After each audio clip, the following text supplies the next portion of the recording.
Right. So we are live now. So welcome everyone to this second event from Shonglab's Considerations. This is Forging Solidarities, Community and the COVID-19. This is the second seminar hosted by Shonglab Journal of Literary and Cultural Inquiry. My name is Shorit Bhattacharya.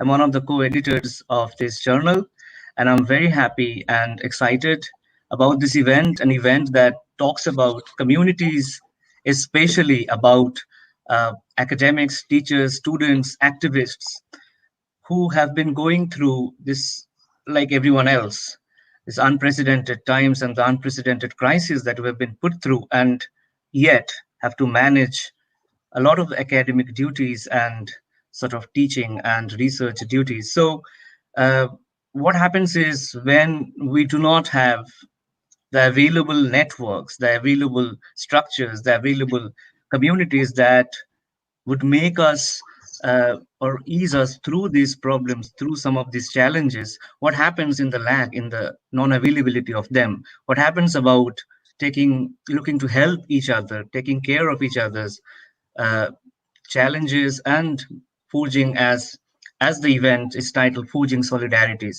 So I'll not take time at all about this because I'm really looking forward to what our speakers have to say today, and they're all fantastic. And I'm going to be handing it over to Orko, who is also here, who is the co-editor of Shonglab, and Orko will say a few inaugural words, and then we'll hand it over to the organizers, Shreya Mullika Datta and Dr. Arunima Bhattacharya. So I'll just hand it over to Orko for his welcome words, and we'll then move to the event straight away.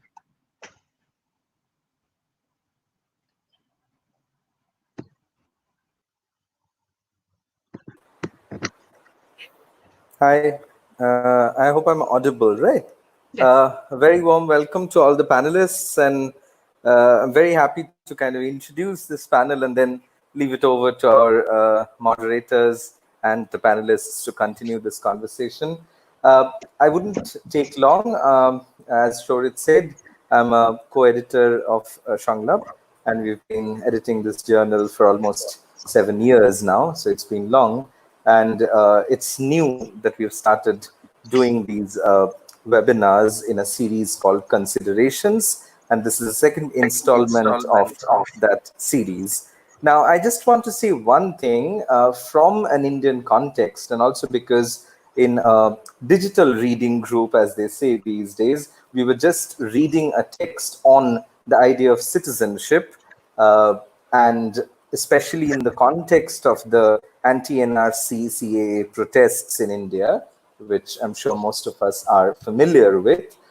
We were, in that particular text that we were reading and the discussions around it, we were talking about the constitution as a process and as an intervention, and this idea of an assembly.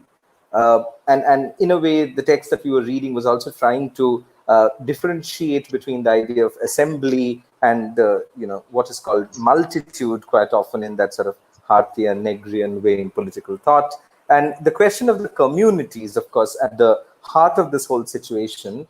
Now that we cannot have the kind of protests we were having through the modality of actual assembly of people, how do we do something like a digital assembly, if at all? And what are the prospects of solidarity in the communitarian mode in this particular pandemic-infested time, where physical assembly becomes impossible in a way, at least in most parts of the world.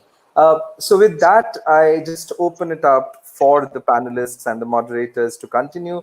I'm very sure we're going to have a very rich discussion, and all of us would get to know a lot from it. Thank you so much to Arunima and Shreya for coming up with this idea, organizing this, and welcome to all the panelists. I really look forward to hearing everyone. Thank you so much. Bye. Thank you so much, Shorit and Orko. I mean, you have encapsulated the kernel of the idea for this webinar. My name is Shreya. As they said, I'm one of the co-organizers of this panel, along with Dr. Arunima Bhattacharya. Just like personal introductions. I'm a third-year PhD student at the University of Leeds, and I'm researching philosophies of community in Nigerian literature. And Arunima is a postdoctoral research assistant in the School of History at the University of Leeds. What I'm going to do now is briefly give you a format of the webinar and the layout of the webinar, what's going to happen after what, before I hand over to Arunima, who is going to introduce our speakers and also explain how you can ask questions to our speakers. If at this point I'm audible and you can see all of us on the screen, could you please drop a comment in the chat box to the right of the screen so that we know that we are getting through to everyone? I'm just gonna wait a couple of minutes.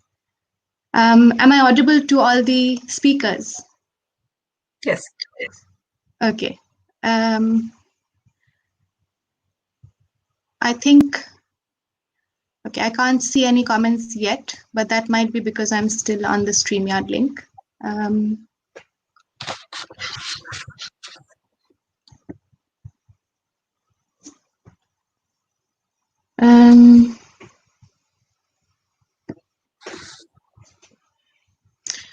Okay, so I think we can just go ahead.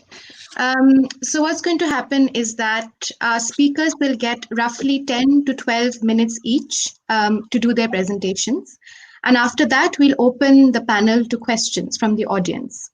Now, you're more than welcome to type in your comments as the speakers are speaking, but it would be convenient for us if you can remember your questions and keep it till towards the end of the discussion so that we can collate all the questions instead of having to scroll up and down.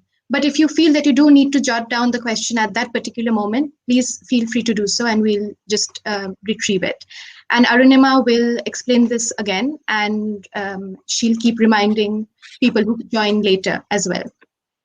And after all the discussion is done, we'll basically just summarize what we've been discussing, what are the major takeaways from this discussion.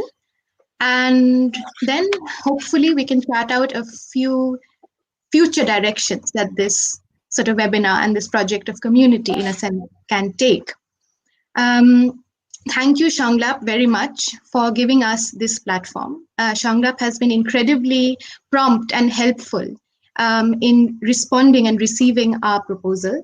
If you do want to check out their past and upcoming talks, then you can go to their website, and they also have a YouTube archive of past recorded talks on their YouTube channel. So thank you very much, Shanglap. I'm very briefly going to give a few introductory remarks on community, and I'm mostly going to approach this from a personal angle, as I feel that, you know, that's what I'm best capable of doing at this moment, instead of giving like a very broad intellectual history of community, so to speak.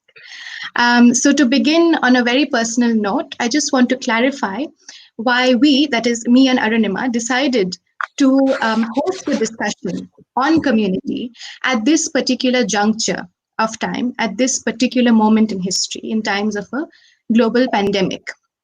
And at the outset, I want to say that even though both Arunima and my research interests are closely aligned to different ideas of community, they're very different in very different ways, of course, we come together today not simply as academic collaborators, but also as friends.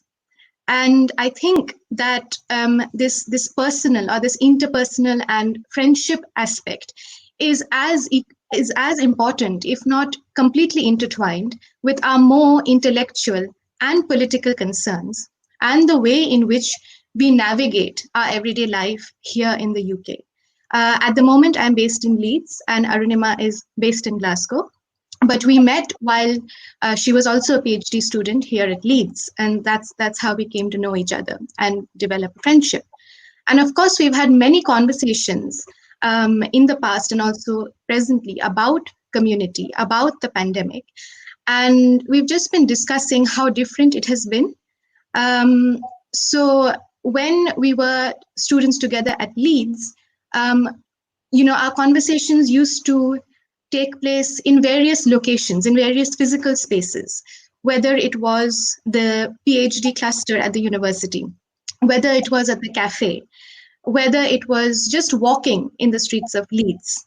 And this particular engagement with the physical space of Leeds somehow also helped us conceive of a kind of transnational relationship that we share, a transnational existence that we share, being located here currently in the UK, but also having ties and affinities and links to the homes that we have left behind in West Bengal and India. So I think that this sense of the personal, of conversations developing out of a particular engagement with a space, sort of married in quite seamlessly with the ways in which we navigate our transnational communities. And I feel that the virtual in this sense was also quite present even before the pandemic, because we feel that we live lives simultaneously in more places than one. And of course, this has changed drastically due to the pandemic. We are unable to meet each other, of course. We are unable to talk in the same way, to engage with the place in the same way. And this has sort of led to a certain sense of dissonance within us. Now, as the pandemic began to worsen, as it began to spread, and as news of historic global events and movements like Black Lives Matter galvanized on the web space, as well as came to our virtual doorsteps, we began to feel that the personal necessarily needs to be reframed in a more political, and if not political, in a more communitarian dimension. Now, we are not exactly sure why this need to go public, so to say, happened. But what we do know is that the webinar sort of gives us a kind of, even if it's an illusion, it gives us that illusion of a shared space where we can bring together people on a platform. And perhaps now more than ever, it is quite impossible to think outside of the collective, to think outside of community. And the pandemic has obviously amplified the sense of how important our connections are with other people, even if that's personally initiated. But what it has also sort of revealed is that is the irrefutability of the interconnectedness of all life that we share on this planet. So that's something that it has done. At the same time, we do realize that the modes and the ways in which we navigate this collectivity is hugely dependent on access. It's dependent on access to housing, to healthcare, to mobility. So all of this together, it's quite a divisive world as well, apart from being a collective experience that we share together. So in this context, we need to be a bit aware and self-reflective of how the webinar is acting as a method to forge solidarities and communities. Now, because the hydraulics, the heavy lifting of all conversations, of all activism, organizing, are being carried out in the virtual medium, this has obviously become a very powerful tool to forge solidarities. But at the same time, we do recognize that this supposedly open and free space of communication is actually quite hierarchical and is actually quite striated. And the webinar is being used in different ways by different organizations. There's no one particular way in which the webinar is being used. So institutions are using it to sort of meet some institutional requirements, some formal requirements for teaching and studying. The webinar is being used to host public talks with prominent personalities. So there's no one particular way in which this is being used. And because of this accessibility, it's sort of proliferating and there's a burst of webinar activity, so to speak. Now, one of the fallouts of this, as we were discussing earlier in our conversation, is that the webinar itself then faces the risk of becoming a commodity, a very lucrative commodity, which sort of circulates quite easily, and which gives into a sort of intense consumerism and feeds into a demand for instant gratification. So it's an easily digestible way to gain access to some kinds of information, knowledge, discussion, whatever it is. And this sort of accessibility is counterintuitive almost, in the sense that if this is so quick and fast, then how do we build enduring bonds or enduring links of community? And this is where we place our webinar today. That is as a pause, as a sort of moment where we take stock of from where we are speaking, take stock of our privileged positions as well. And I think that the success of this webinar depends hugely on those who are listening to us today. Depends hugely on your inputs, on your comments, and your stories of how you are thinking about community during the pandemic, to sort of build these kind of transnational networks, etc.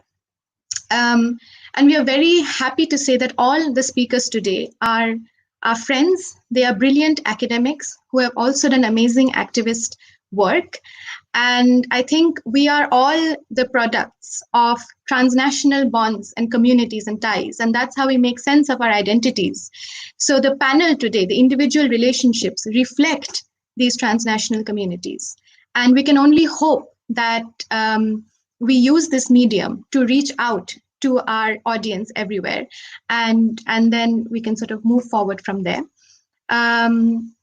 I won't take up much more time. I'm really looking forward to learning a lot from our speakers today, who have, I think, done much more than I have personally in terms of activist work. And I really look forward to hearing them. So I'll just hand over to Arunima now, who will introduce the speakers and who will just let you know how to ask questions as we go. So over to you, Arunima. Thank you. Thank you, Shreya, for the introduction. That was brilliant. And thank you to all of you who have joined us already. And thank you to the speakers who are, as Shreya said, all of them brilliant friends as well, and for agreeing to speak to this event. My name is Arunima Bhattacharya, and as Shreya said, I'm a postdoctoral research assistant in the School of History at the University of Leeds.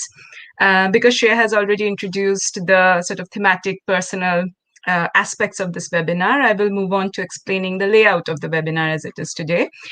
So our speakers will speak for about 10 to 15 minutes each, and beginning with Dr. Dima Shami, followed by Dr. Thandun Giovanni, and beginning with then again Dr. Laura Hernandez, and finally Shorodip Sengupta.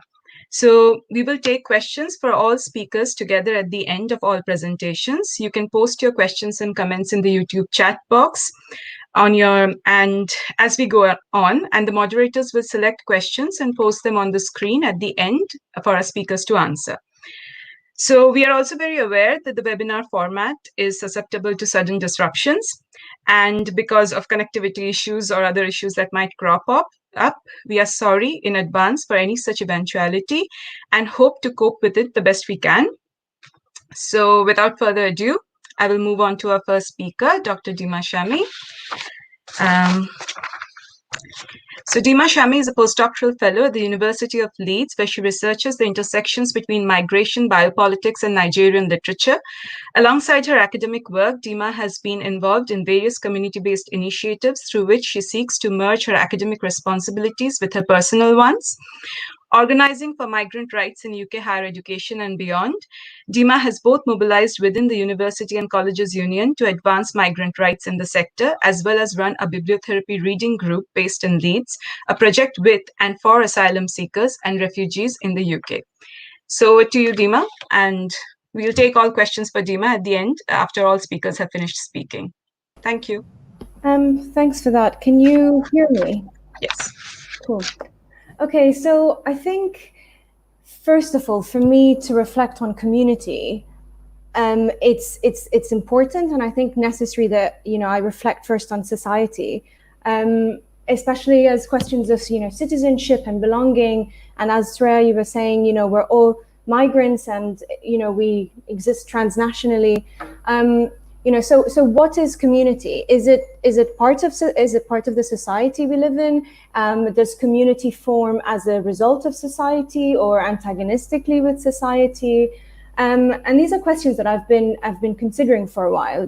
I'm Nigerian Lebanese, and living in the West has been a very well, I can't find the way to describe it, but a lot of things about this place don't make sense. And a lot of the individualism, a lot of the lack of community, if you like, it never made sense, and more so during COVID. So I'm just going to give a little bit of a background to, kind of how I think about society and where my politics of community and activism emerge from. So I research biopolitics, and very briefly, I'll say it relates to, the politics of life. So Foucault was kind of very neutral and Eurocentric when he describes biopolitics as the technology of power centered on life. So in brief, this is to say, okay, so what are the ways in which life, in society is managed? How is life enhanced? How is it regulated? How is it controlled? How is it eradicated? How are these decisions made? Who gets to belong? Who gets to make these decisions? Who holds the power and who is subject to power? So just a kind of extremely brief history, like before modernity, so before we came to like exist in a kind of industrialized and like, political like modernity, the power of biopolitics was actually thanatopolitics. So it was the power like of death, and the expression of sovereignty resided in the monarch, so a queen or a king, and they had the power to dictate who must die and who can live. So and this kind of formed the system of like serfdom and so on and so forth. So when we move away from the 17th century and then away from a system of absolute power where this power resides in one person, which is the monarch, and we have a kind of a constitutional system of power ostensibly devolved, then biopolitics is no longer a matter of, or sovereignty actually is no longer a matter of bringing death into the playing field of how society is managed.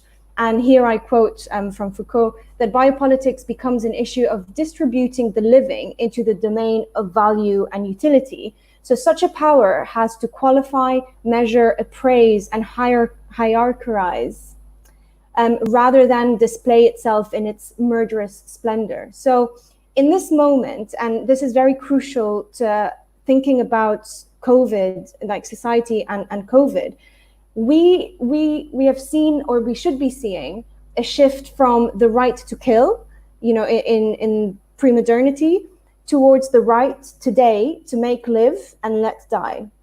So Foucault's positioning is very Eurocentric and it's very white, because for some, and here I'm referring very specifically to minorities, Black bodies, brown bodies, disabled bodies, the biopolitical never ceased to be the thanapolitical.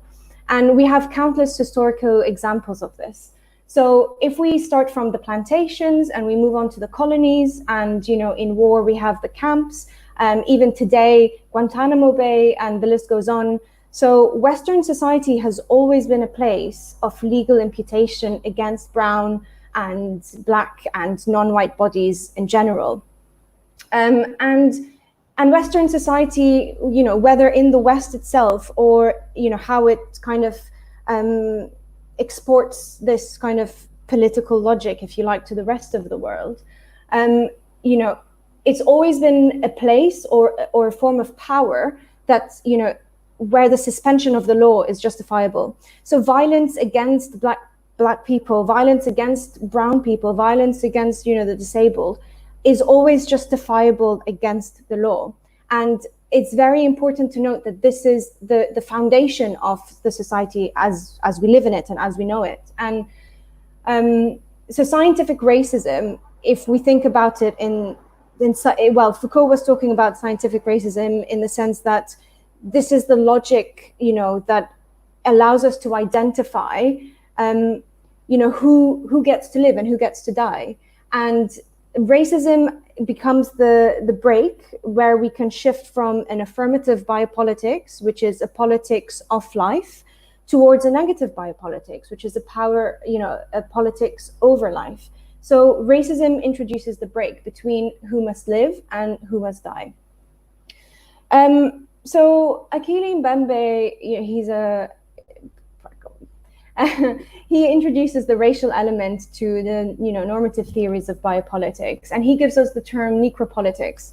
So the question is, what does it mean for a society, like most Western societies, to disallow life to the point of death? Where does this life go? So how is this life sustained? And here I'm thinking, from my research and my activism in like community, in migrant communities, this is what politics does to people who are undocumented, to people who are refugees and asylum seekers. It's not that the state comes in and says, okay, I'm going to kill you, but it says, I'm going to disallow your life to the point at which you cannot lead a normal life. And for me, this is where community comes in. This is what community does. It enables us to then sustain one another.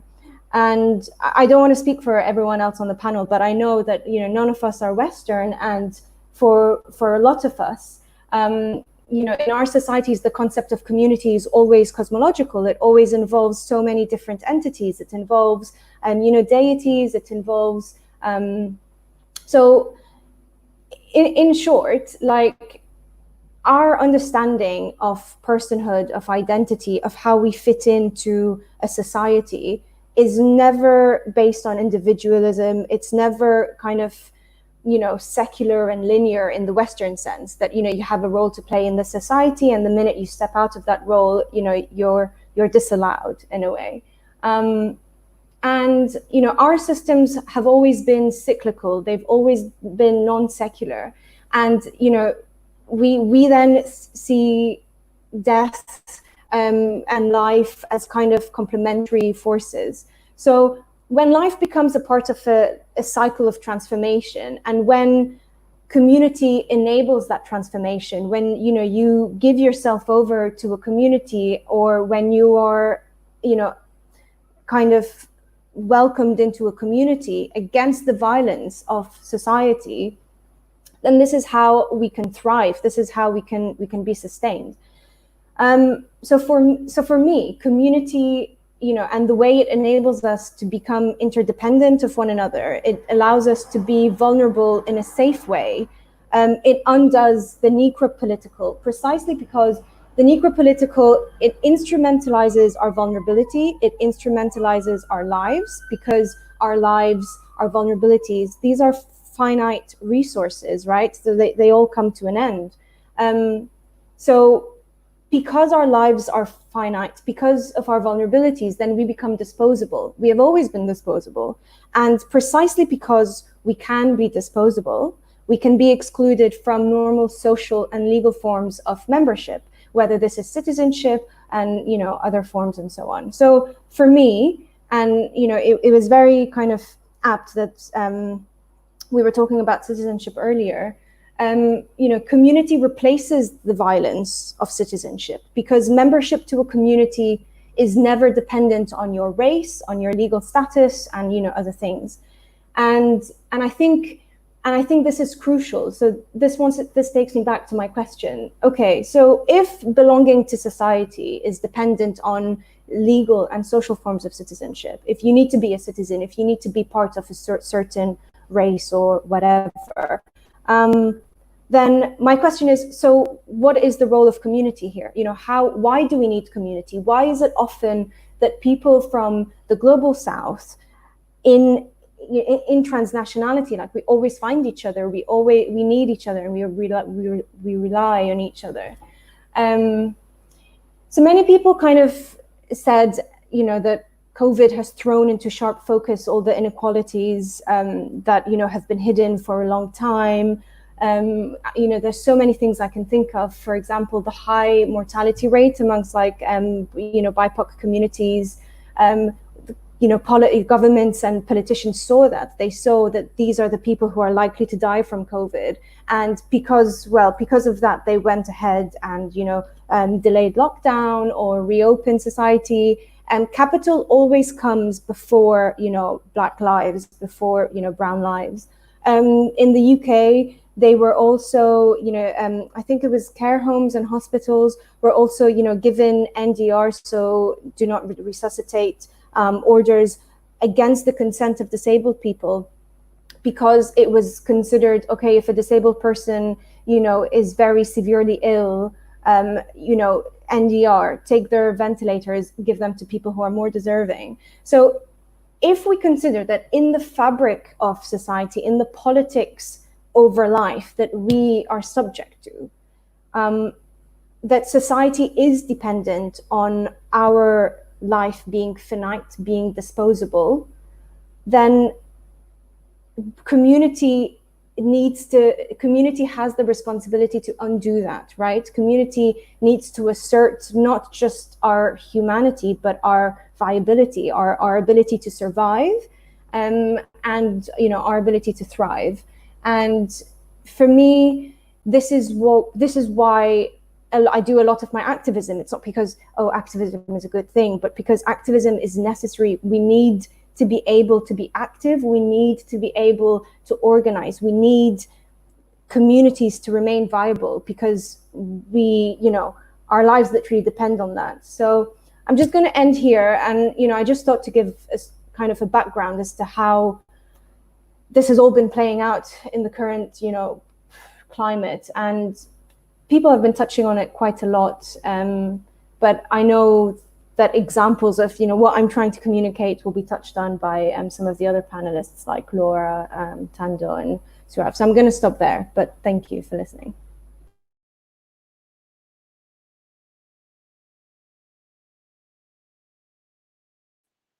Thank you, Dima. That was amazing. So we'll move on to our second speaker, Dr. Tando Giovanni. She's a teacher and a researcher in the Department of Literary Studies at Rhodes University. Her research interests include childhood psychoanalysis, memory, contested pasts, autobiography, and higher education. So over to you, Tando. Thank you, guys, and thank you, Dima, for that wonderful presentation. So as Dima was saying, I kind of just want to speak a little bit about my own thoughts about community from a South African standpoint. Particularly, I find myself returning time and again to Arundhati Roy's article on the pandemic as a portal. Sorry, hang on while I share. Okay, so in her Financial Times article, she considers some of the ways in which the COVID-19 has transformed our way of being in the world, with specific reference to India, of course. And this came out in March. She also speaks about the impact of the machine of capital, the sense of the pandemic sort of collapsing differences between the proverbial first world and the rest of us. And I share a quote now from her. She says, "Whatever it is, coronavirus has made the mighty kneel and brought the world to a halt like nothing else could. Our minds are still racing back and forth, longing for a return to normality, trying to stitch our future to our past and refusing to acknowledge the rupture. But the rupture exists. And in the midst of this terrible despair, it offers us a chance to rethink the doomsday machine we have built for ourselves. Nothing could be worse than a return to normality." And of course, this idea of that we cannot return to the way in which things have been is something that has been shared again in communities of friends, academics, and so on. The idea of the normal not entirely being normal itself. And in South Africa, the virus has simply highlighted existing inequality, which is still very much engendered across racial and class lines, which, you know, are almost synonymous in the South African context. And these differences express themselves in the form of food insecurity, unequal access to basic sanitation and healthcare, and notably intersects with the resurgence of the Black Lives Matter protests in light of the murder of George Floyd in the US recently. But even prior to this, it's been clear that we cannot yet begin to speak about inequality and injustice in South Africa without reference to race. We saw this during Marikana. We saw this during Rhodes Must Fall and Feast Must Fall protests. We have seen a decade after decade in children, Black children, who have been subjected to pit toilets in their schooling environment, where vast communities have had no access to electricity, let alone any form of plumbing or running water.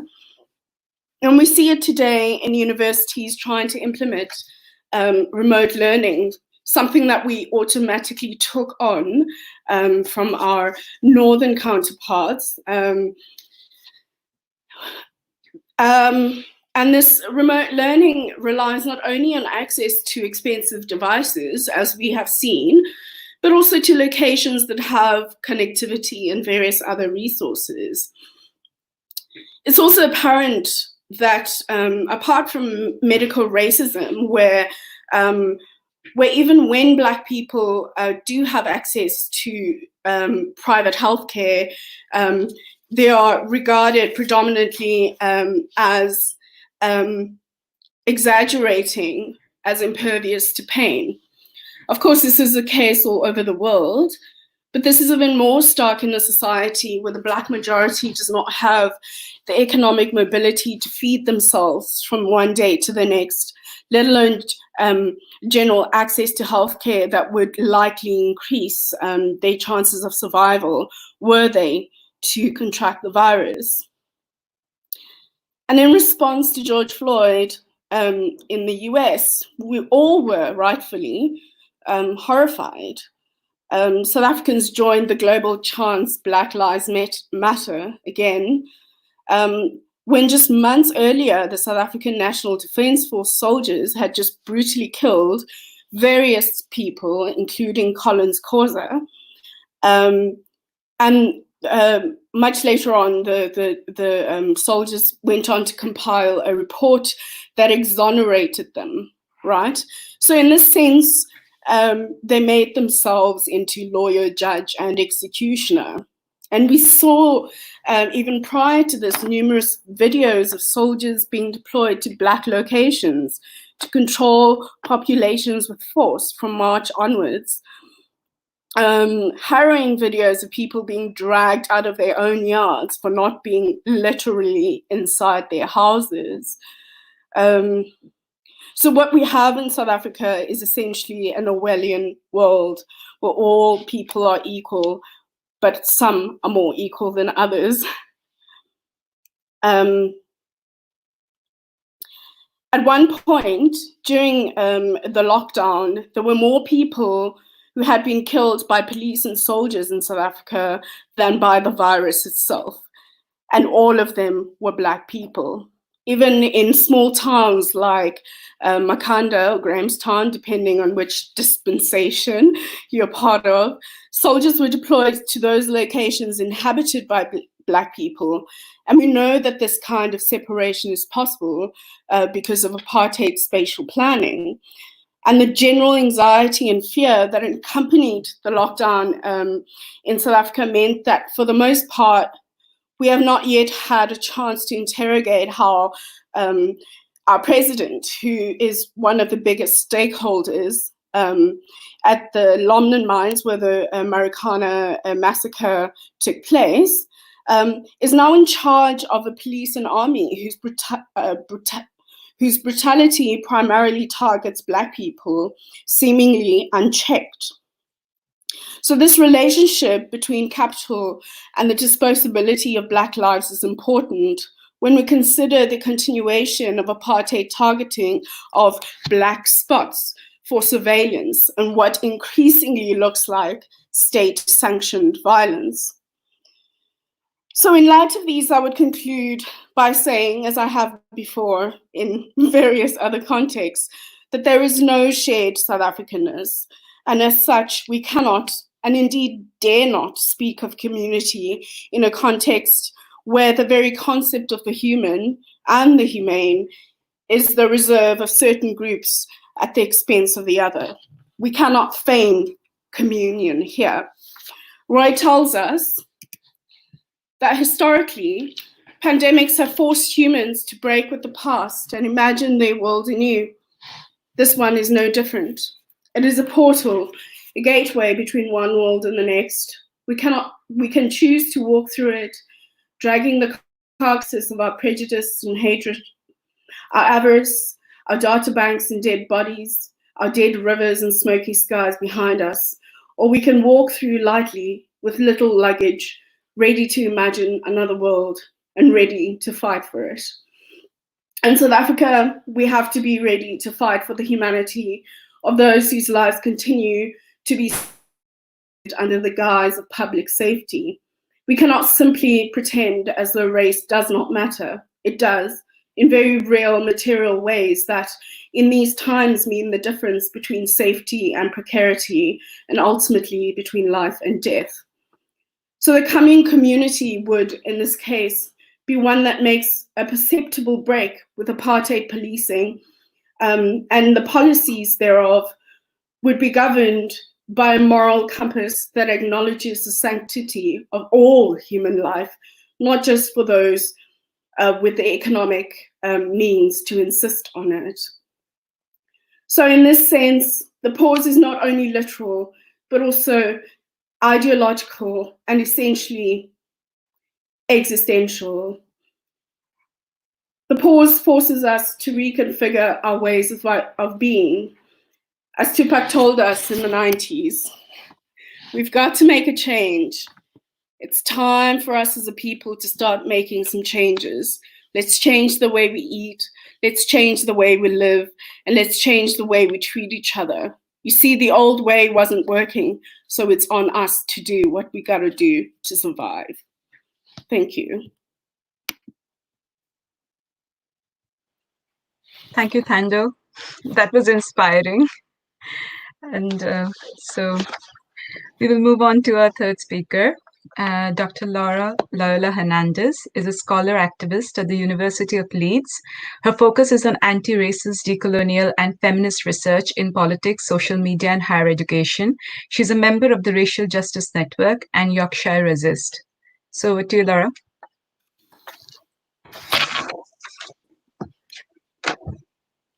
Hi, hola a todos. Gracias por acompañarnos. Thank you so much for we are sharing community right now. We are building a community. So I just wanted to take a moment to say thank you, to all the technical support that we're receiving, to our audience, to our ancestors that have allowed us to be here and share this moment. And before I start my talk, I just wanted to take a brief moment for us to acknowledge and remember our communities, people, our brothers and sisters, our siblings that have been affected by COVID-19, because we often don't take a moment to just, reflect and just live through that. So I just wanted to take that moment to recognize and share that love and healing with everyone.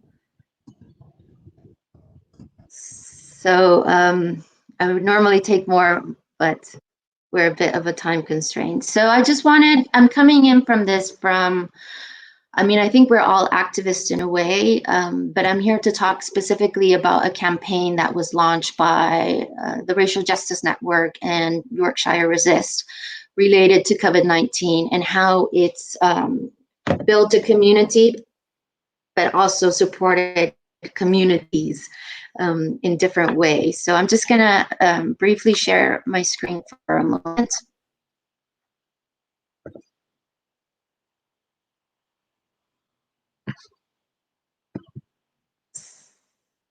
So, as I said, so I'm here to talk about the COVID-19 that we launched in early March here in West Yorkshire, particularly in Leeds and Bradford, but we've also helped communities in Wakefield as well.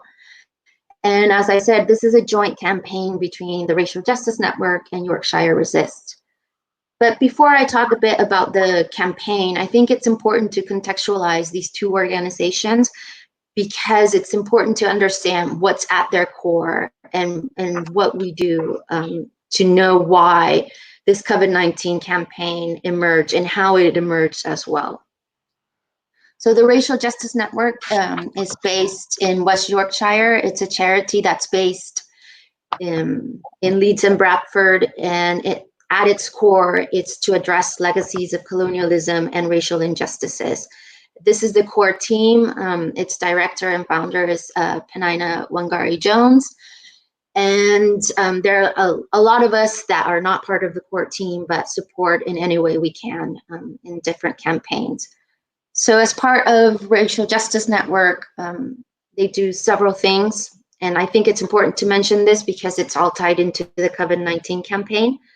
So a lot of what RGN does is pastoral work. So supporting individuals and communities. So whether that's checking on phone by them and seeing how they're doing, to building collective conversations. So last year there was collective conversations on disability and race, climate justice and race, hostile environment and race, sexuality and race. But as I said, race and racial injustices and the legacies of colonialism are always centered in everything that RGN does. Another important point is the international solidarities that RGN does. So there's been a lot of work with Brazil and Kenya. There's an amazing documentary on RGN's website around decolonizing education that was done with partners in Kenya at the beginning of this year. There's also like a learning specifically designed for white people, to acknowledge the privilege of what being white is and how to use that privilege to fight for racial justice, especially that situations that disproportionately impact Black and Brown communities. And finally, there's the Stop the Scandal campaign. And again, this is really important because it's connected to the COVID-19 campaign. So this Stop the Scandal campaign, or Stop the Scan for short, is a joint campaign done by Yorkshire Resist. So Yorkshire Resist was born in 2018 when the core team members of Racial Justice Network saw in the newspaper that a pilot program was being rolled out by West Yorkshire Police to distribute. So if you see on the screen, these little apparatus, they are biometric fingerprint scanners that are connected to the police mobiles. So they can basically stop you on the street and on the spot take your fingerprints if you are suspected of committing a crime, or if you're lying on your identity, or let's say if you're unconscious and they want to ID you. Now, this is super important because there is no firewall between the police and this immigration database. So everyone that is a migrant has their data in that Home Office database. As you can see, this is the app that's used to fingerprint you. So you can choose, well, the police can choose if they want to search the police database and the immigration database. And as I said, everyone that is a migrant in the UK has their fingerprints in this database. So if you're on a visa, if you have indefinite leave, if you're an asylum seeker, a refugee, someone that's been through the process of immigration, you will be on that fingerprint. And it's very easy then to have your fingerprints taken.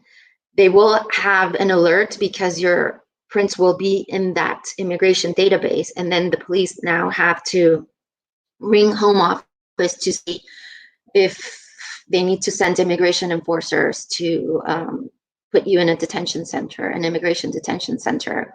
And we know that the Home Office database is not reliant. We know from the Windrush generation scandal and the Windrush review report report that the Home Office database is not entirely reliable. So how is this then connected to our COVID-19 campaign?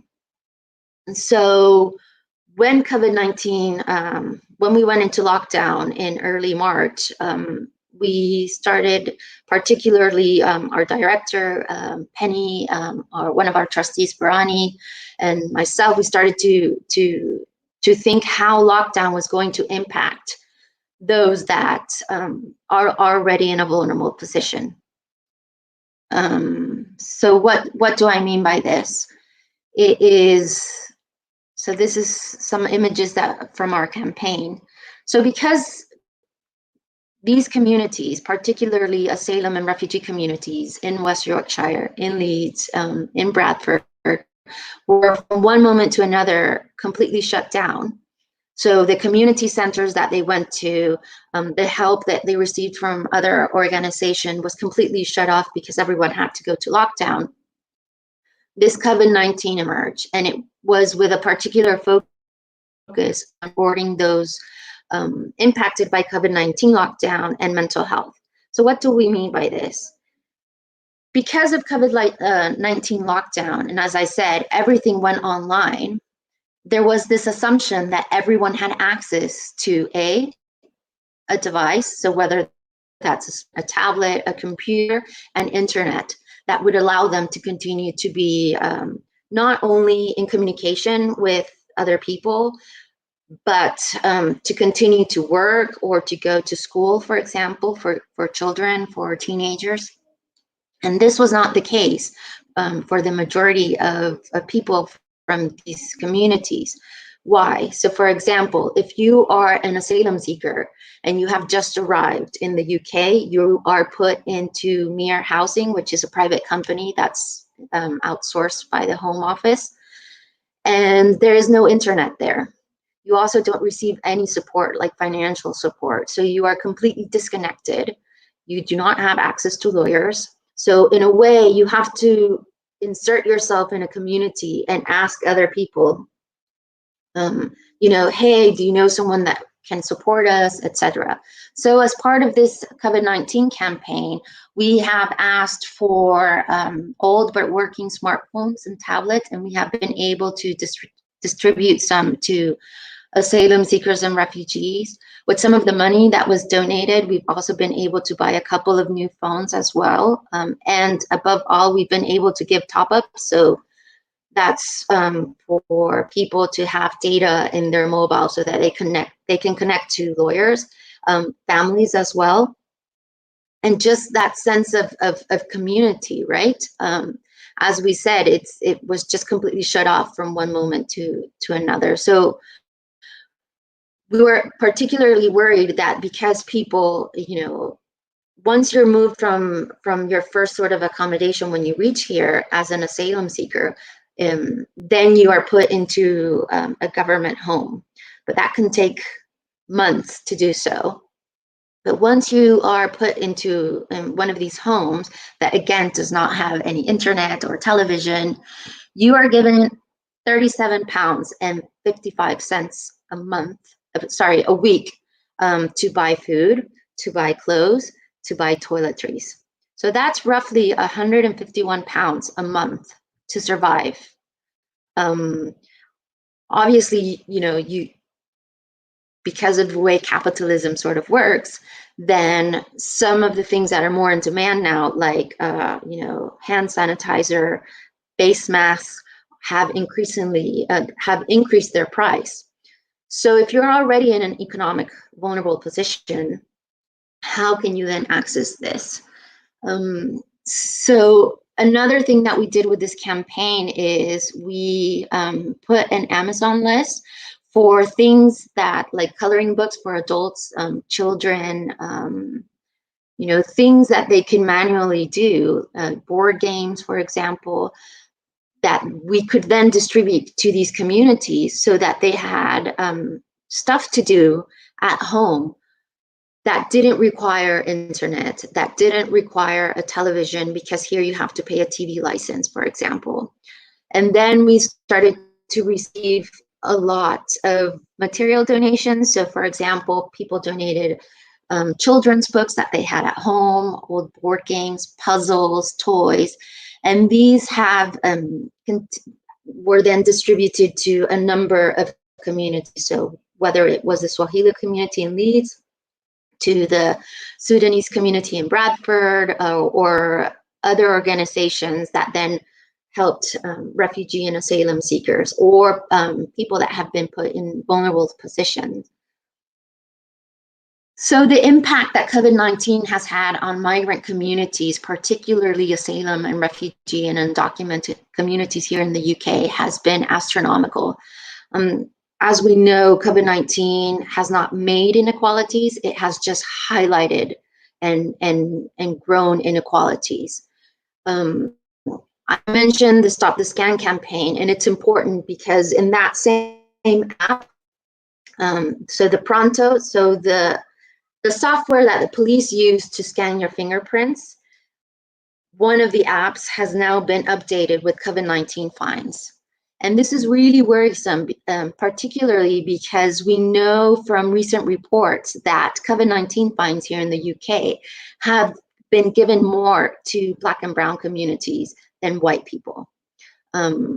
We know that, for example, the first person that was detained or stopped and then and arrested for breaking COVID-19 lockdown was a Black woman here in the UK, even though that was later overthrown.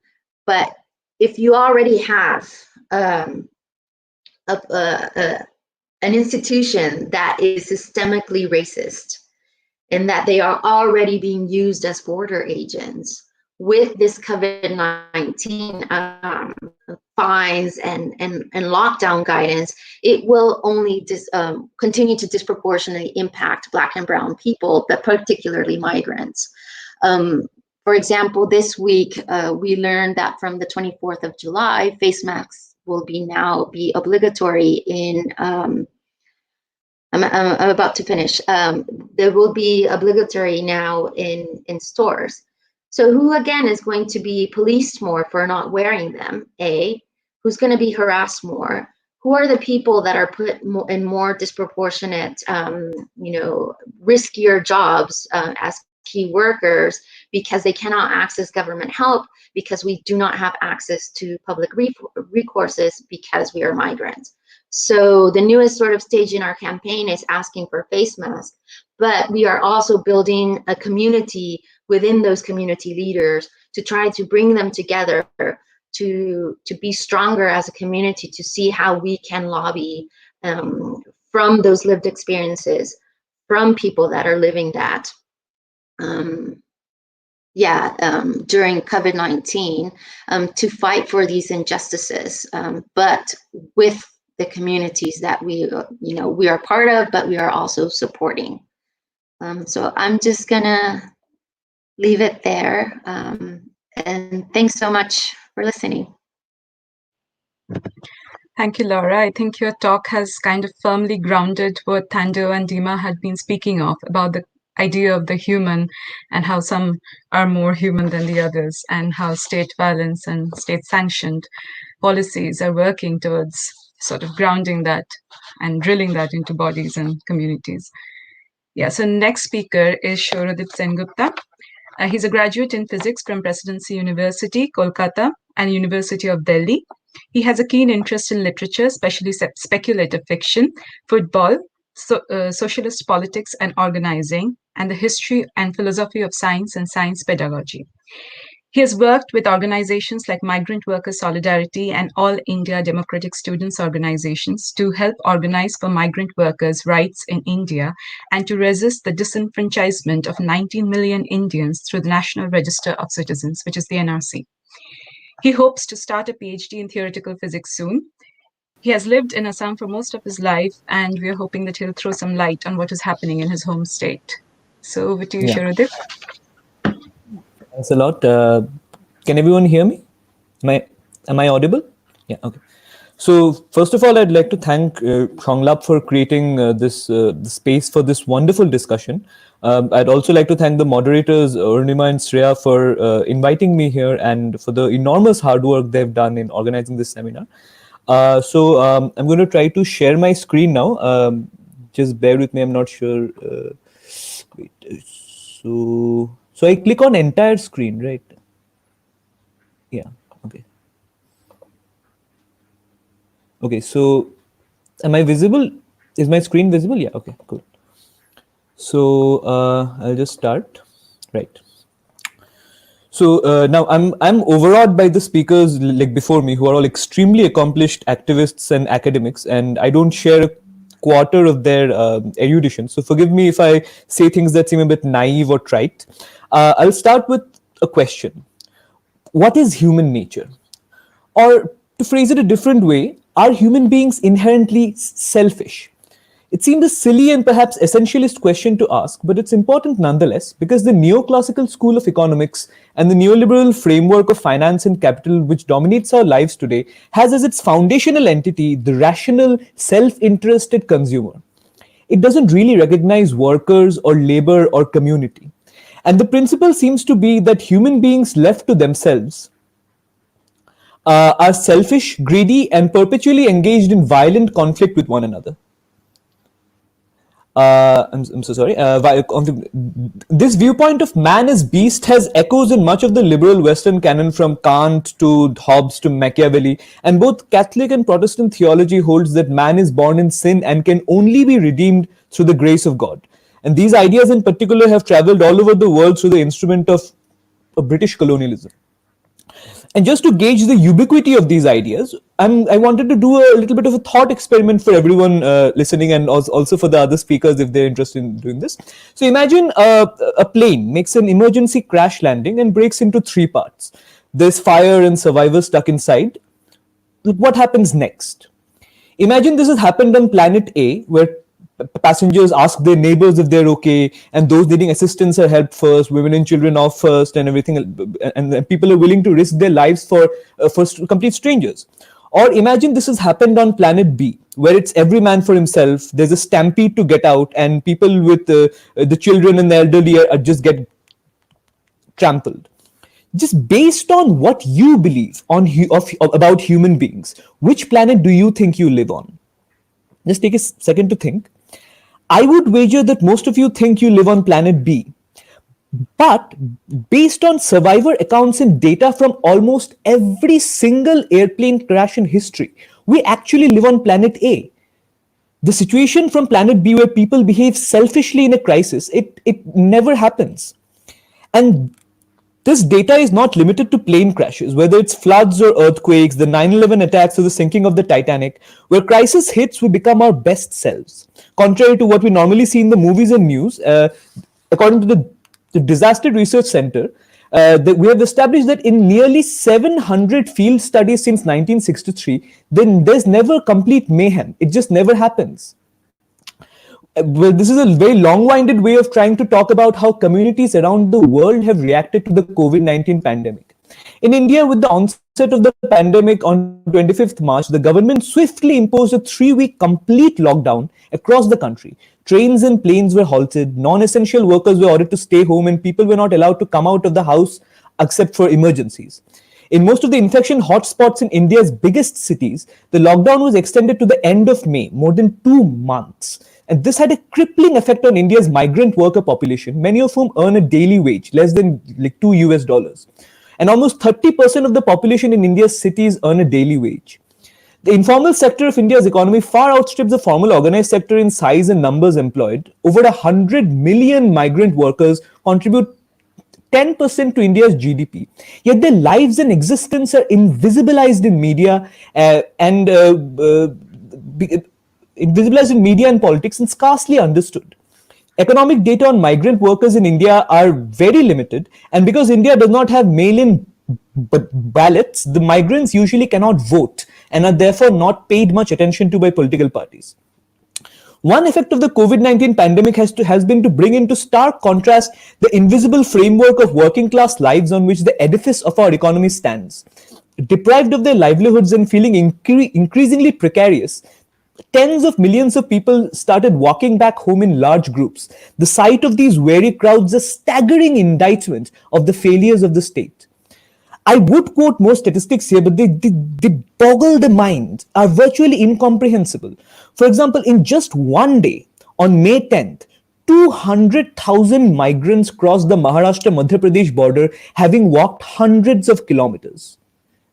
I don't know how to make sense of these statistics. And because of a lack of data, government interventions have not reached the most vulnerable. And it is here that NGOs and civil society organizations have played a major role in the amelioration of the situation. Students, activists, ordinary working people across the country have shown tremendous solidarity to organize food drives, getting essential supplies into the hands of people who had fallen through the cracks of the welfare state. And many of these people were risking, and many even lost their lives in this battle. Now, while I do agree that charitable giving is absolutely not a substitute for systemic reform, the extent of philanthropic initiatives by people across the country gives us valuable insight about the possibilities for solidarity and cooperation in our community. In Assam, where I live, the issue of getting resources into the hands of those most vulnerable is further complicated by the fact that almost 86% of the population is rural, often in hilly and difficult to reach areas. NGOs and ordinary citizens have stepped into the gap left by the state, and it is through these networks that some friends and I first heard about 150 migrant workers from West Bengal, mostly from Malda and Murshidabad districts, who had gotten stranded in Kanishal village, Karimganj, Assam. Having lost their livelihood during the first phase of the lockdown, their savings had soon run out and they'd been going hungry for days. And while some leftist organizations had organized some relief for them, hundreds of such cases had been popping up all over the state and they were completely overwhelmed. So we decided to organize a fund drive for them with very low expectations. But to our great surprise and gratification, we were able to meet our funding targets in less than 2 days, proving to us that people wanted to do more without knowing exactly how to. However, at around the same time, we started to realize that the migrants in Kanishal were facing problems other than a pandemic and hunger. They were also being suspected of being illegal Bangladeshi immigrants. Assam as a border region has had a long fraught history with immigration and ethnic violence. Because these migrants wore lungis, had Bengali names, and spoke not in the urban dialects of Kolkata, but the rural dialects of West Bengal, which have a lot in common with the dialects of Bangladesh, they were automatically at risk of being harassed over the National Register for Citizens, or the NRC. And while it's impossible for me to go into the nuances of Assam's history with immigration in just a few minutes, I'll try to give a brief recap. After the British annexation of Assam in 1826, the Ahom kingdom and the districts of the Brahmaputra Valley were made a part of the Bengal Presidency. And throughout the 19th and the early 20th century, the British encouraged large-scale migration of Bengali landless peasants to cultivate both in the plains as well as in British-owned tea plantations, as the local Assamese peasantry were seen to be not interested in industrial cultivation in that scale. After partition in 1947, when large parts of the combined the Bengal-Assam province became East Pakistan, or what is today known as Bangladesh, there was even more immigration of Hindu Bengali refugees fleeing religious persecution. According to the academic Amalindu Guho, while the majority of such migrants, especially in the Brahmaputra Valley, had made assiduous efforts to integrate and assimilate into the local community, learning the language, sending their children to Assamese language schools, and celebrating local festivals like Bihu with the ethnic and the indigenous people, mainstream Assamese politics began to fear this Bengali influx. In their minds, somehow it became that these landless peasants who had come over were the settler colonialists. Now, here's the thing. Landlords don't migrate in search of land. It's always the landless peasants and the dispossessed who do so, seeking a better life for themselves and for their children. However, for whatever reasons, they began to fear this Bengali influx and of losing power in their own homeland, especially after 1947 independence. And so they were spurred on through ethnophobic propaganda in the powerful local press, which was mainly owned by the ethnic Assamese middle class. Riots and pogroms began to erupt against the non-Assamese in 1948, 1950, 1960, 68, 72, 80, 83. Thousands were killed and abducted. Dozens of villages burnt, and tens of thousands, maybe even lakhs, were forced into exile to Bengali majority West Bengal. In the 70s, the movement for Assamese identity, called the Assam Andolon, was spearheaded by the All Assam Students' Union and the Ohmiya Sahitya Sabha. This culminated in the 1985 Assam Accord, which demanded a national register for citizens.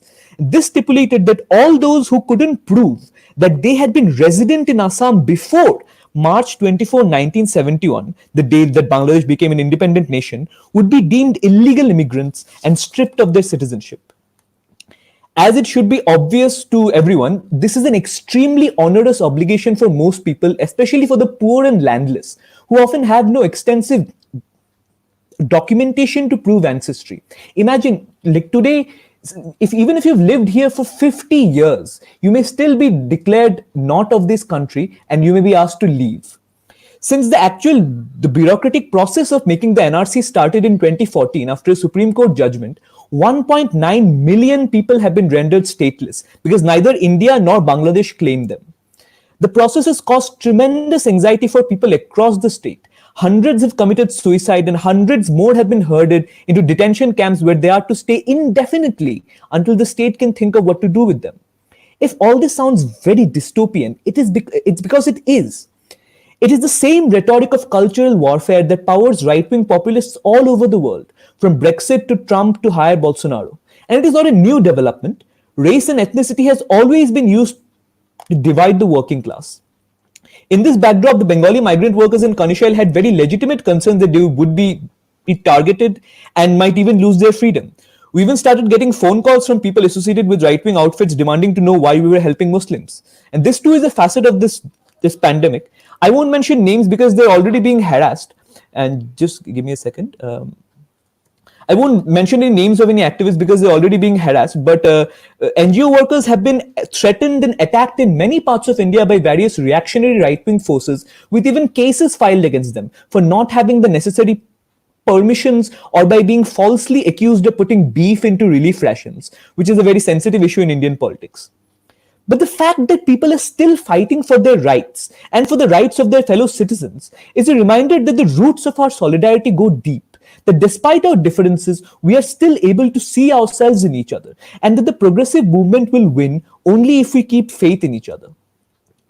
I guess I'm running a bit late. I'm not sure. I just wanted to end with an anecdote. So this is a bit of a personal anecdote, and I only say it because it inspired me a lot. So a few months ago, I was arrested for being critical of the central government's handling of the Delhi riots, and I spent about a little less than a week in jail. And during that time, obviously, if you go to jail and like for a very sheltered little boy like me, I was very, very nervous, and I was very sad, and I was like, I was becoming very hopeless. I thought there was no community. I thought there was no one who would stand beside me. And while in jail, I met a man, and he was a Rohingya refugee from Myanmar.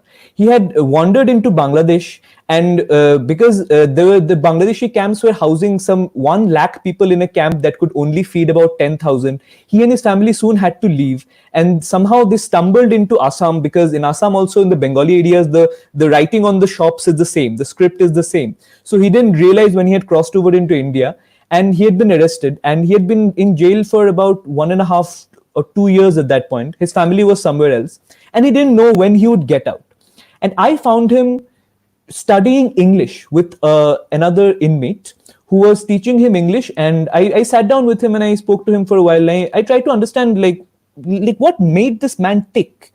And he said that he just wanted, he didn't know when he would get out. All he wanted was the chance that when he did go out, he thought that if he learned English now, that he would have a chance for a better life for his family, wherever that might be, whenever that might be.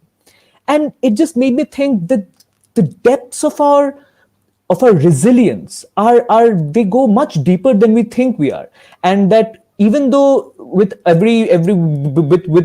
ICE orders, and with Trump being like Trump and right-wing populists all over the world being brutal, we should remember that the progressive movement will win, and it wins as long as we remember what is good in each of us, and as long as we remember to keep faith in each other.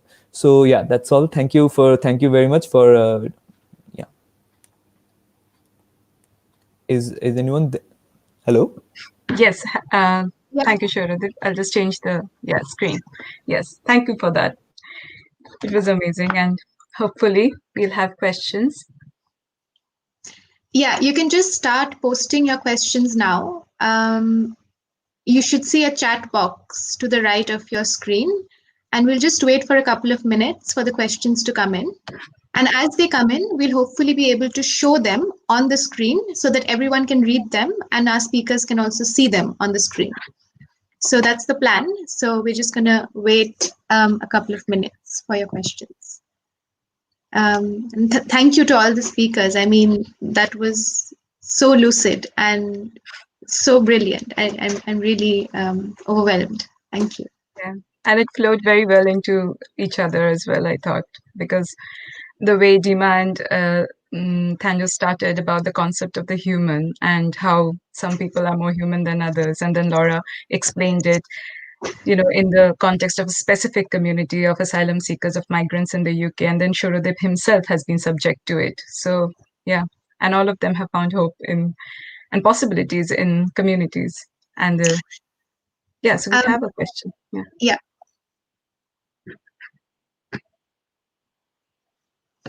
So Laura, this is for you. Hi, yes, it's still ongoing. If I can share my screen again, if that's okay. Yeah, we are always looking for stuff. Sorry, this technology. Let's see, can't seem to find it. But yes, it's still don't know why I can't share it, but yeah, it's still active because this is an ongoing situation. This is not going to go anytime soon. There are many ways that you can support. For starters, you can write to your local council and to your MP. This is not a unique what's your situation. I mean, this is something that's going on not only in the UK, but around the world. Like in my hometown, in my home country of Mexico, migrants, particularly from Central America, but also Caribbean, have now, because of Trump's policy of kicking them back into Mexico, processing their asylum-seeking applications, and the complicity of the Mexican government in allowing this has put migrants in a very precarious situation because they are not receiving help. The work that they did was now being stopped, but they are also being harassed. They are being harassed by the police. There's a lot of anti-visa in Mexico as well. So as it's not something unique, but in the particular case, you can contact the Racial Justice Network. And if you have face masks that you can volunteer, or if you can donate to the campaign money-wise, and just keep sharing our content that we put up on social media, that's a huge, huge help. But yeah, and sorry, I couldn't make my screen work. That's okay, fine. So yeah, we can go with the question for Shorodip and then back to Laura again, if it's okay. Yeah. So Shorodip, this is for you.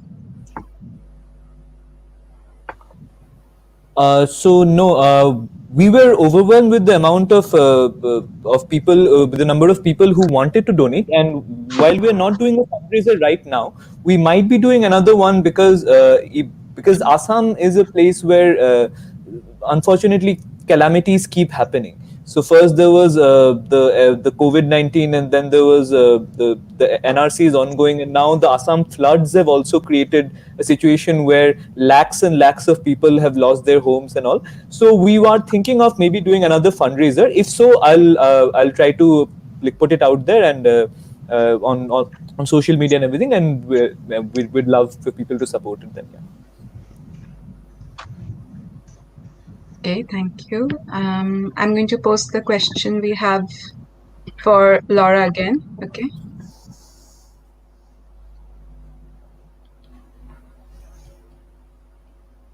Yes, so I'm going to attempt again to share my screen. Bear with me.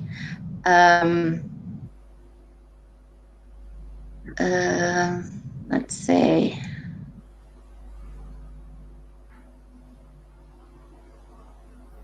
Okay. So if you log into the Racial Justice Network webpage, you can see this tab on videos. And if you scroll down, this is the YouTube, the documentary around that that week that the RGN team went to Kenya. And you can also look at our social media and our blog. There's been, there were 20 points were written in Kenya with the RGN core team that went to Kenya and with Kenyan siblings around what decolonizing education would mean. Stop sharing that. So just, yeah, if you can just visit. And I wanted to sort of touch on the last point, that we were really amazed as well how quickly people were willing to donate, whether that's our Amazon wish list or money. And it just shows, how, available money can be and how available, if people want to do something with it, they can. So it just again shows how capitalism works in a way, and that this is not something unique. Like we've seen it like in India and in the UK and South Africa. Like if people want to do something, like it will get done. So yeah, just continue to push for change, I guess. Okay, thank you. Okay, shall we show its question then? Yeah.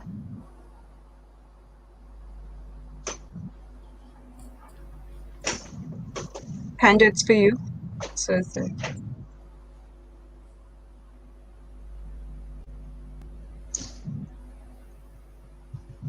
Oops, I think you're muted. Sorry, Thando, you're muted.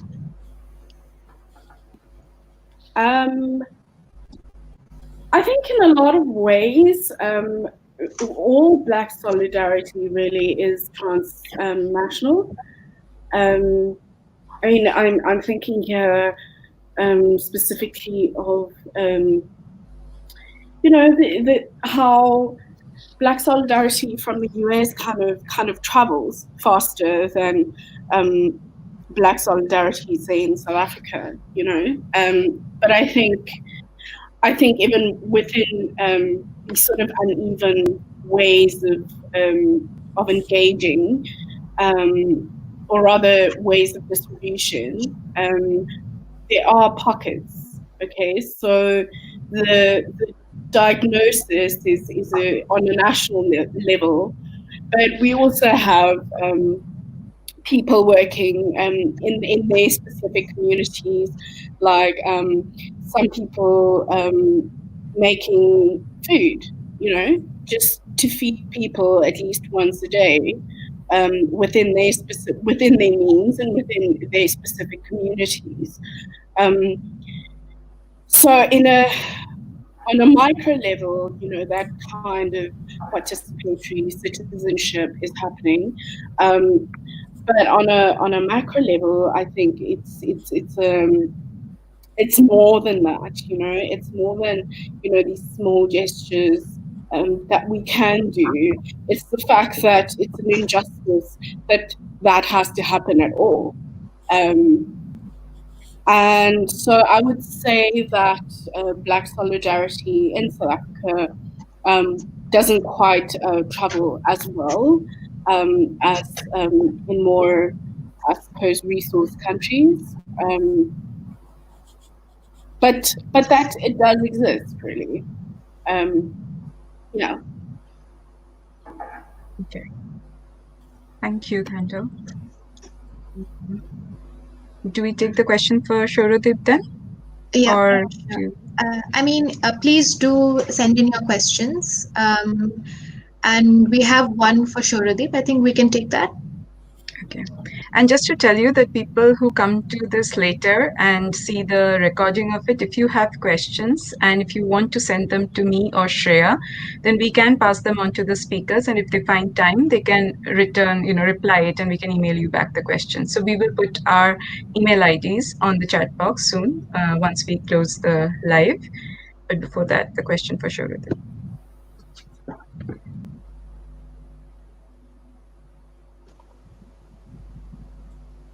Right. So yeah, there's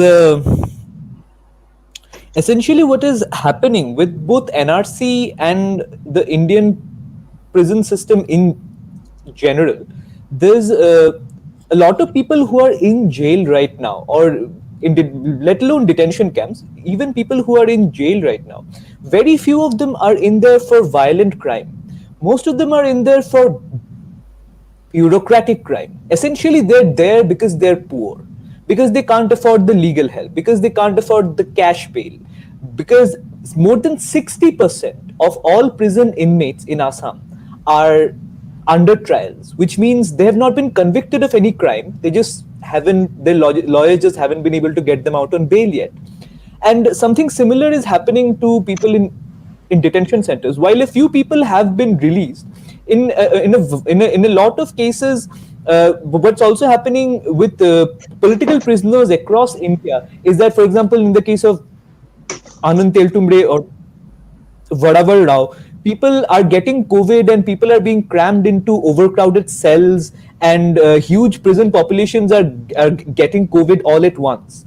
And somehow we all seem to just not care, because the whole idea of the prison, I'm not an expert on Foucault, but the whole idea of the prison is to basically put people in a category and lock them away. They're the bad people. We don't really have to care. They're not part of our social political system. And a similar kind of process is also working in Assam with the detention center. And here's a little anecdote I recently heard, which will tell you just how bad things are. Is that even the police, who are now having to serve the notices for people to go to the foreigners tribunals to prove their citizenship, even the police are saying ki in the middle of COVID and floods, do we really have to do this now? Even the police are like, let's not do this now. It's a bit too much. So that's how inhumane and problematic the whole situation has become. And yeah, so yeah, it's basically like the other speakers said, we're all human, but some are more human than others. Yeah. Okay, thank you. Thank you, Shorita. There's a question for Thando and there's a question for Dima. So shall we go with Dima first and then with Thando? Yeah.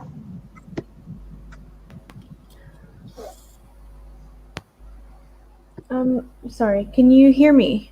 Yes. Okay.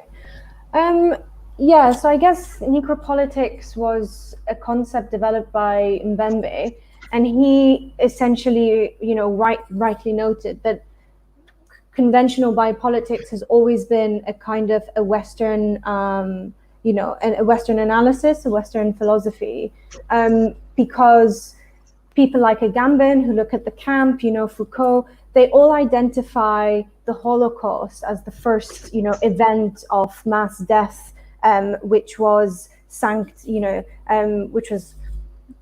which was like, done by the state. And, Mbembe's question was, well, what about the slave trade? What about, the centuries of colonialism?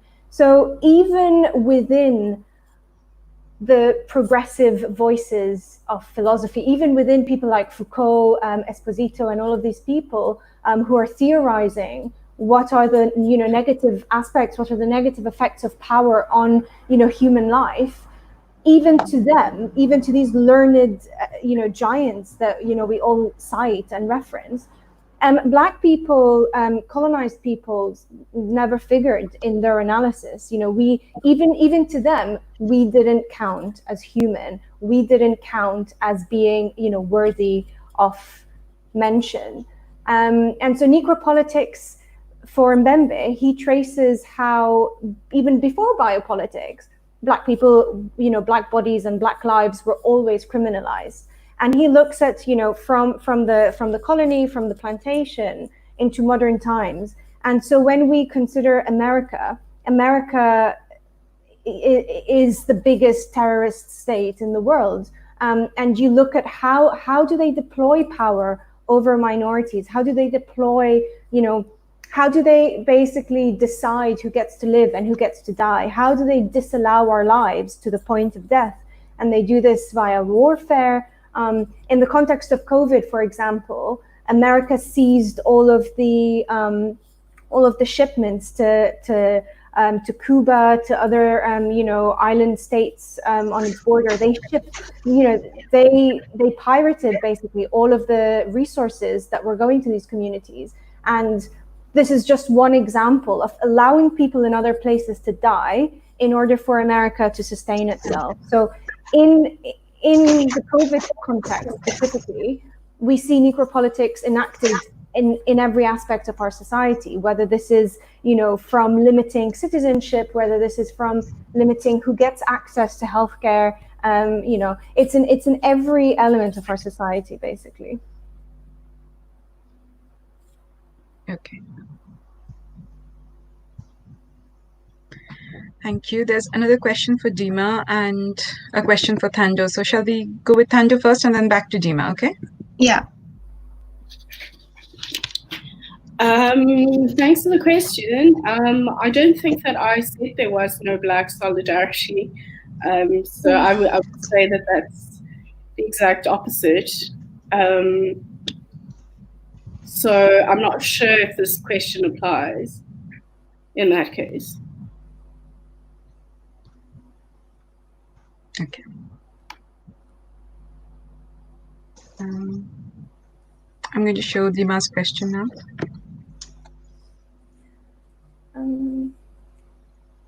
Yeah, well, I would say the most obvious thing is that the pandemic has thrown everything.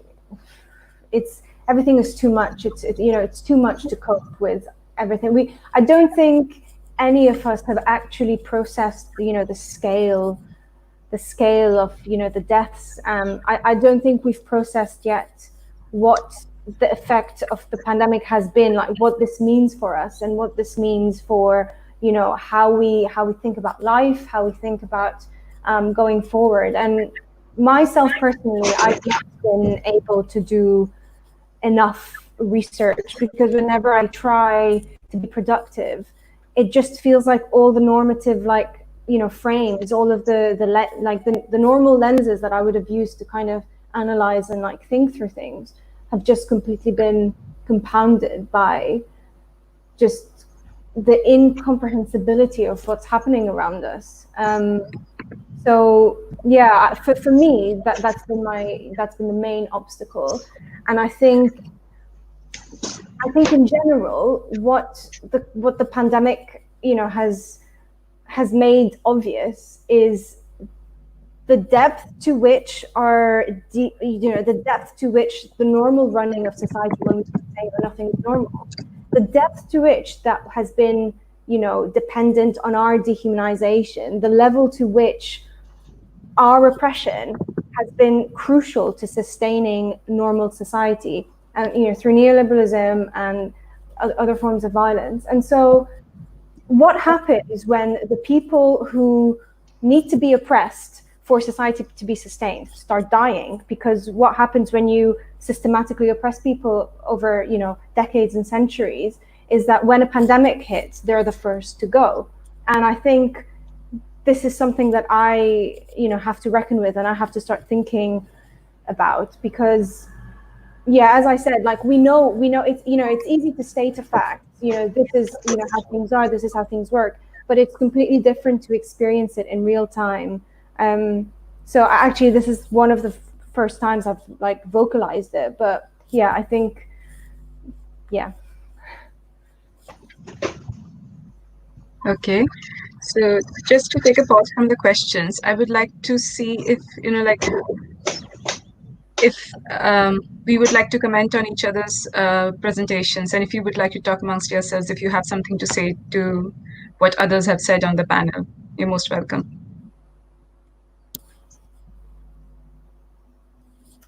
I was just going to say that, kind of hearing everyone's presentations, it really threw, into focus how there is an international community, I think.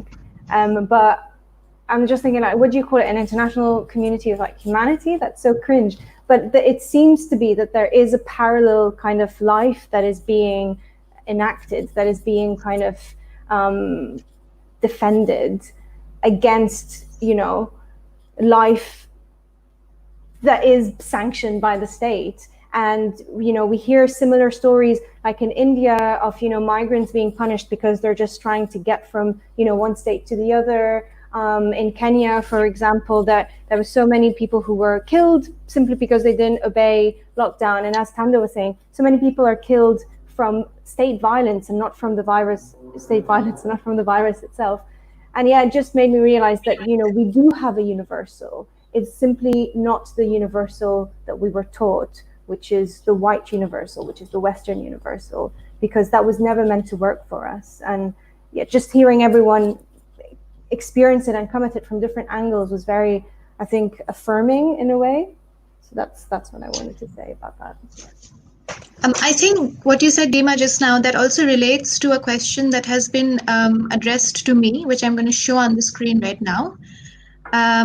But I think which all of us can approach from some angles. So the question is about the Universal Civil Code, which is one single civil code for all the citizens of India, regardless of religion, I'm guessing, and the relationship between the Universal Civil Code and communitarianism. And to be honest, I need some time to reflect on this, because obviously this is a very complicated and complex question, because it draws into focus the sheer diversity of India, the basis for the fact that it at least claims to be a secular country. So this question is imbricated within a lot of other issues as well. And I don't want to make broad overarching comments about the Universal Civil Code and communitarianism. But what I do feel is that it speaks to the idea that all of our panelists raised today, the fact that we need to go beyond certain markers that the state, for instance, uses to mark us or to brand us or even to fingerprint us in a sense. And we need community to, and community is not simply a sort of narrow, parochial, ethnocentric idea, as everyone here has said. It's a way of thinking, it's a way of relating, it's a way of critically addressing things like the Universal Civil Code and things like appetite, things like violence in all forms. So this is just my very off-the-cuff sort of response to this, and I'll think more about this for sure. But if any of the panelists would perhaps just like to reflect on so we see that the NRC is happening in India. We see that migrants, asylum seekers, refugees, they are being persecuted here in the UK. We see all kinds of injustices happening in South Africa. So already there is a sense of transnational violence that's happening. And do you think you have anything to say about, how community sort of locates itself vis-a-vis the state? And I think Dima has touched on this in her talk. So maybe this is something we can think of when we think of anything universal, I feel. I mean, I'll jump in. I mean, I think it's tricky. I think it is important to have this universal solidarity, but without erasing those differences that have been put upon us. And what do I mean by this? Even when we're talking about, for example, asylum and refugee communities, undocumented communities, we know from hearing from our loved ones, our friends, from seeing the news, from the reports, that Black people will always be, the ones that are oppressed more, that violence is implemented more upon them. And if you add to that, let's say, religion, or where you're from, or if you have a disability, I think it's important that we have to recognize even within these sort of, necropolitics and biopolitics, that there are hierarchies within our communities, and we have to recognize those, because if we don't, we come into danger of reproducing certain power relations. Despite the fact that we might be, anti-racist, we might want to fight migrant policies that are xenophobic. For me, it's more about how to use, in my personal case, whatever large or small privileges I have, they're always hearing and taking the lead from those most affected. So if I'm working with, a particular community, it's not for me to say this and this and this. It's for me to say, this is what I can offer you. What do you need? How can I support you? How can I elevate you? But also, because, with relations to COVID-19, with the global protest that's been happening around Black Lives Matter, we also have to uplift and live and live, particularly to our Black siblings that have constantly to relieve this traumatized sort of violence, whether it's state violence inflicted on via police, or how they've been living this COVID-19 or lack of response, right? But to find joy in this way, in this sort of global happening, and to continue to push, and I think this is a comment I wanted to make as well, because of COVID-19, we've stayed in one sort of click, completely dismantle policies towards migrants. So you have, whether it's Ireland that has given free healthcare to everyone, that they have implemented a firewall between immigration database and medical care, to Portugal that has implemented temporary citizenship to everyone so that they can access healthcare and benefits.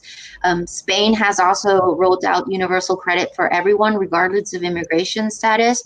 They have cleared the detention centers because of the danger that comes with COVID-19 outbreaks. So we know that these policies, these practices, these attitudes are completely arbitrary, and that they can be dismantled if they wanted to. But then we have countries and governments like the UK, like the US, that have gone the opposite and have become even more stricter towards migrants and have vilified us, but particularly Black and Brown communities that are migrant. So yeah, I would definitely say we need to have this universal community and solidarity, but at the same time, that runs the risk of erasing those differences and then reproducing those same structures within that community. Okay. Yeah, so just to pop into in a lot of ways, who is a citizen? I think some of the speakers here have mentioned that it's a bit of a fraught question, and these days we see more that identity is defined in exclusionary terms. It is defined in terms of who it excludes, who it is opposed to. Indian identity is opposed to Pakistan, for example. The Assamese identity is opposed to Bengalis. The white American identity is opposed to the Black American identity. And I think it's I don't really have very deep insights to give here, but I think I've always felt like it's a crucial question of our times, about how to actually create a multicultural society that works for everyone, how to acknowledge each other's like differences. Because see, the thing is, culture is not static. There is not a single culture that stays static over years, whether it's language, whether it's literature, whether it's food or music. Everything imbibes from other cultures and becomes greater because of it.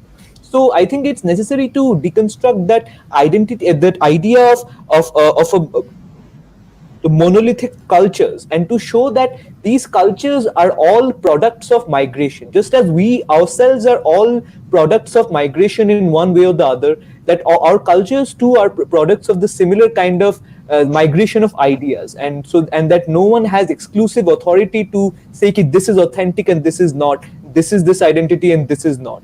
So yeah, just like that. I think we have another question. Should we just go ahead with that? Because I think it, yeah. Oh, I'm gonna be very, very brief on this question of sort of transnational solidarities and identities and being specific. I think I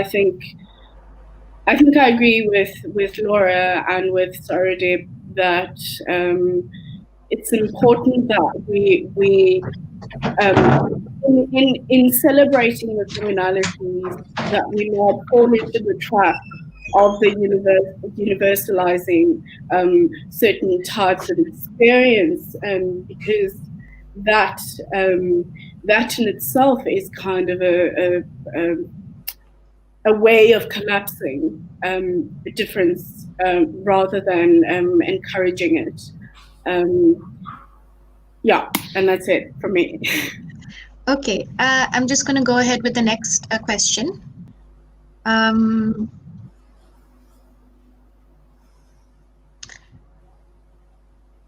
I think if any one of you wants to answer, just go ahead, because it's a general question.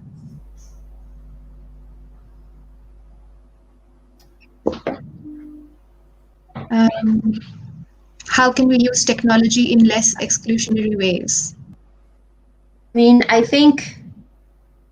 mean, with COVID-19, but again, with the Black Lives Matter protests that have been happening globally, I think academia has had to reckon with a lot of inequalities and privileges that come with that. So whether it's our Black colleagues and students, with, for example, the hashtag Black in the Ivory Tower and what that means, and those sort of microaggressions or very explicit violence towards them, to who is, whose voices will be silenced while we transition to online, right? Whether that's who has access to these devices, but also just even who feels comfortable speaking into these cameras, who feels comfortable using these chats. It will be a lot easier to silence certain voices that maybe are already silenced. But then you have the whole sort of the hackers and people crashing in, particularly when talking about racial issues or issues around colonialism. So I think for starters, we need to sort of rethink that, because at least here in the UK, there's also been this discourse that because education has been commodified, because students now pay a certain amount within sort of the neoliberal scheme, then you are expected to produce this product, right? This quality education product that's not really about education. It's not really about transforming minds and how we can build a community together. It's about how can I get my degree to get a job, right? So I think for me, it that question goes way beyond what is academia, how can we challenge it. And I think this is the perfect opportunity, but also the perfect opportunity to build solidarity, because a lot of precarious workers are losing their jobs. Most of them who are not only migrants in the case of the UK, but also from Black and Brown communities, from Indigenous communities. Because if you look, has permanent jobs in academia. So I think moving forward with research, I think this is something that we need to consider, and if we're not tokenizing or objectifying groups. I was just going to respond to the part of the question that says, how can we challenge categorizations of who's human? And I think basically it involves challenging what is normal, and how you have fit into that normal. How have you benefited off of being considered human? And what, why, do you take for granted that you can be human, but others can't? And to do that, I think, it's not one instance of, doing research into that. I think it's it's a lifestyle commitment.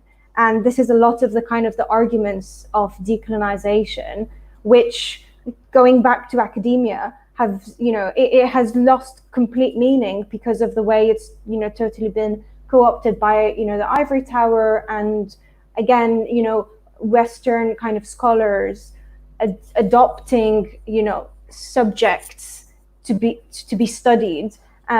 So for me, I think a decolonial, it's not even an approach, it needs to be a lifestyle. And the premise of decolonization is not to, it's to undo the world, because the world is not normal, and who has access to that world. So I think if this is, I don't think this is something that you can address in your research. I think this is something that has to become part and parcel of the way you lead your life, and how you interrogate, what your life is for, and how you fit into it, and how you act in relation to others, if that answers the question. Yeah, just to feed into what Dima's saying and what Laura was saying, there's a danger of things just sort of exploding 1 minute and then going off into the ether. I mean, we've been having these conversations about the academy for like ever, right? We have from the beginning. Like, seriously, we're tired.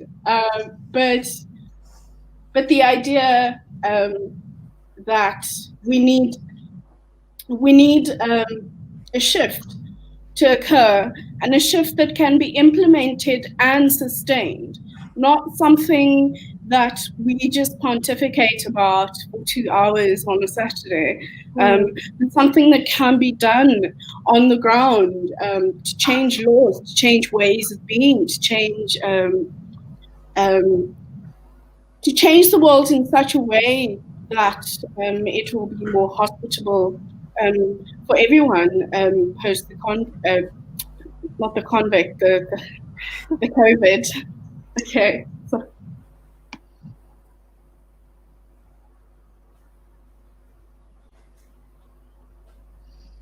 Okay. So, do you have any questions, or should we wrap up?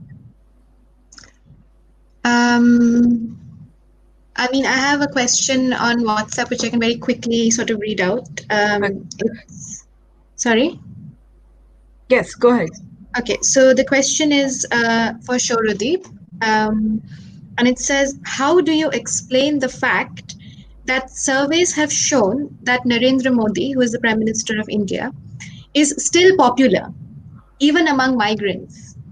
Is it because he speaks a religious language to them?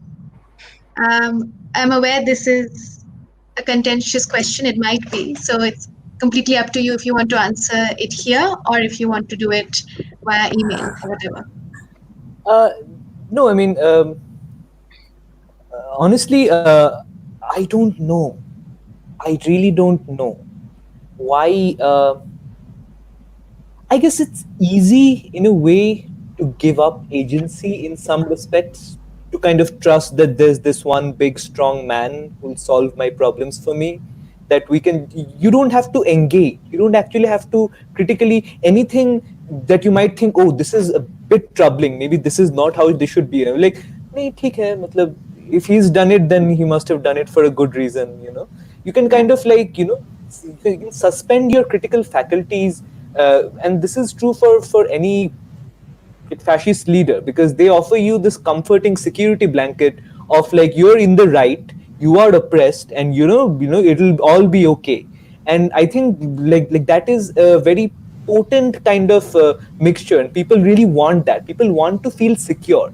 Ultimately, all of this cultural warfare that is happening, it's essentially, there's economic insecurity behind it. People are not sure how long they can sustain their lives. People don't know if they can create a life for their children, because like we've all heard these stories about how like lots of people are not having kids anymore, because we don't know what kind of world we're bringing these people into. We don't know what kind of world we can create for the next generation.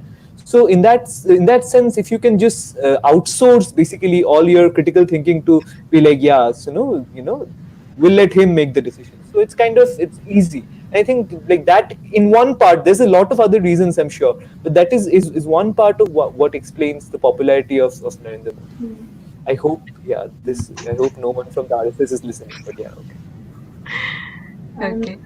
I was also, as you were speaking, Sardeep, I was thinking that I was reading somewhere that the appeal of like demagogues like Bolsonaro, Boris, Modi, Netanyahu is because of the fiction of sovereignty. So people look at these people as, you know, being leaders, the head of the state, the whatever, and the sovereign. You know, they're the people who have absolute power over our lives. And because of the instability and fear that people like live through, there is this unconscious kind of linking that happens that, oh, okay, you're the sovereign, therefore, if I am aligned with you, I also become safe in my own sovereignty as a person, like my personal freedoms don't get attacked. And I think starting to deconstruct and de-link this kind of veneration of really awful leaders it necessitates that we need to start thinking, okay, what do I require from this? What kind of stability am I after? Am I after citizenship? And do I want to safeguard my citizenship? And it's basically like rooted, I think, in the desire to be in proximity to power, because the more you are, then the less in proximity to death you become. And I think that's like a fallacy and kind of something that people convince themselves of to keep going. Like that was my opinion of it. Yeah. Okay, so I'm not sure how long we have this platform for, and I'll just quickly round it up and kind of say that the two kind of ideas that we had is that what Shoradeep introduced as this individual, the human, and the individual and the community ties that kind of sustain the human. So in a way, we are seeing this category of the human as a very privileged category where class and race sort of converge to create this sort of who is a human who needs to be taken into account and who can be just ignored. And be it in the case of asylum seekers in the UK, or Black people in South Africa, or migrant workers in India. So in a way, we are proposing community as a way of resisting this, right? A sort of resisting the state-sanctioned surveillance and punishment, and through cooperation and having a very positive point of view on this, both virtual and in the real world, because all the practices that we have spoke of kind of partake of both these worlds that we operate in. And most importantly, it has to be a way of life and not really a one-off choice that we make after being sensitized to it by some, social media content or one piece of news. But it's something that we need to integrate in our everyday practice. And that is how probably, and also one more thing that I would like to add to the universal code query is that I feel that the whole idea of community is organic in a way that it preserves its nuances because of this non-institutionalized format that it has, and perhaps that works. And that is what we are saying. We are banking on when we are positing community as against the state-sanctioned institutions that are sort of, imposing certain ideas or philosophies or surveillance, etc. So that's it. All right, so I'll just wrap it up by thanking all of you. You all have been amazing. Thank you for giving your time on a Saturday. I know that holidays and weekends are rare time that we spend with our families. And thank you for that. Thank you, Shanglap, for giving us this platform. And thank you all of you who have listened in. We will put this talk online on YouTube, so you can put in your comments there. Mine and Shreya's email IDs will be there. So if you need to send questions in later, we can have them sent to the speakers. And if they have time, they'll respond. So that's from me, and I'll hand it over to Shreya to say the final thank you. Yeah, so I'm guessing that everyone is tired in a good way after this really great conversation. And if you can see, I've put my email ID next to my name on the screen. So if you want to jot it down, if you have any questions, that's absolutely fine. Otherwise, we will be putting that up in the post as well. Arunima has summed up everything, and the only hope is that this is just like a jumping off point from where we can do more work transnationally and globally. And we hope that it has inspired some conversation and it has inspired some amount of critical thinking, because ultimately that's what we sort of discussed community is. It's a way of thinking critically. And thank you again to Shonglap. The technology thankfully has worked really well, and I have to thank Shorit for showing us how to use this yesterday night when Arunima and I were panicking about technology and how to host like a webinar. So that's it. Thank you very much, everyone, and hopefully we will be. Yeah. I was just saying thank you, everyone. And hopefully we will be in touch over email and whatever other means. So Yeah. okay. Enjoy Bye. your weekends. Enjoy. Bye.